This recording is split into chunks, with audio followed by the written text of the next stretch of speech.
দেখো বন্ধুরা, এই বেয়াদ্দপটা দেখো কত কিছু টেনে নিয়ে এসছে। দেখো, এই বেয়াদ্দপ, তুই এগুলো টেনে নিয়ে এসছিস কেন? লাঠি আর এই ময়লা ফেলার এটা টেনে নিয়ে এসছিস কেন? হ্যাঁ, ওটা কি করি? তোর পটি ফেলি, ধুয়ে রেখেছি তুই ওখানে থেকে। হ্যাঁ, ওর ওখান থেকে নিয়ে আমি রেখেছি, ধুয়ে রেখেছি, আর ওটা টেনে নিয়ে এসছে এই বেয়াদ্দপটা।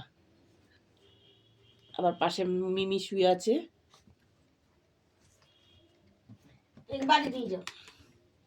মিমি মিমি তো কোনো দুষ্টুমি করে না, তুই দুষ্টুমি করিস কেন সারাক্ষণ?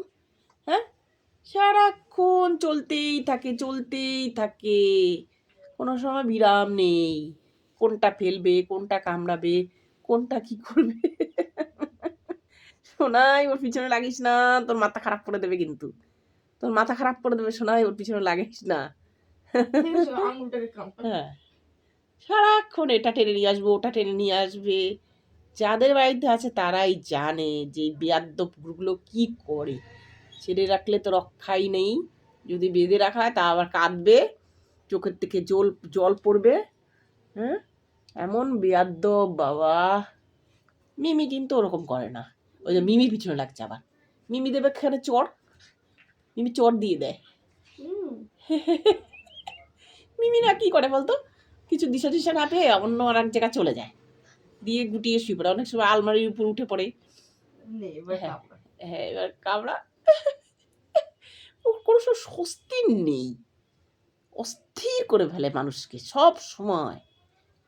সুস্থ থাকে না, এটা কামড়াচ্ছে, নাহলে ওটা কামড়াচ্ছে, নাহলে ওটা ছিটছে, আছেই। আপনি তো পাচ্ছেন না, তো টানছি। দেখেছিস বাবু, কাশির ওষুধটা দেওয়াতে কিন্তু কাশছে না। ওষুধটা কাজ করেছে। মিমিকে খোঁচাস না, মিমি ঠিক আছে। ওহো শোনাই, ওর পেছনে লাগিস না। ওই যে মিমি সুসুই লাগছে। আহা, দেখেছিস আবার ওর পিছনে লাগছিস কেন? মিমি কিন্তু রেগে যাচ্ছে, মিমি কিন্তু চড় দিয়ে দেবে, মিমি চড় দিয়ে দেবে। বন্ধুরা, ভিডিওটা ভালো লাগলে একটা সাবস্ক্রাইব ও লাইক করো বন্ধুরা। দেখো আস্তে আস্তে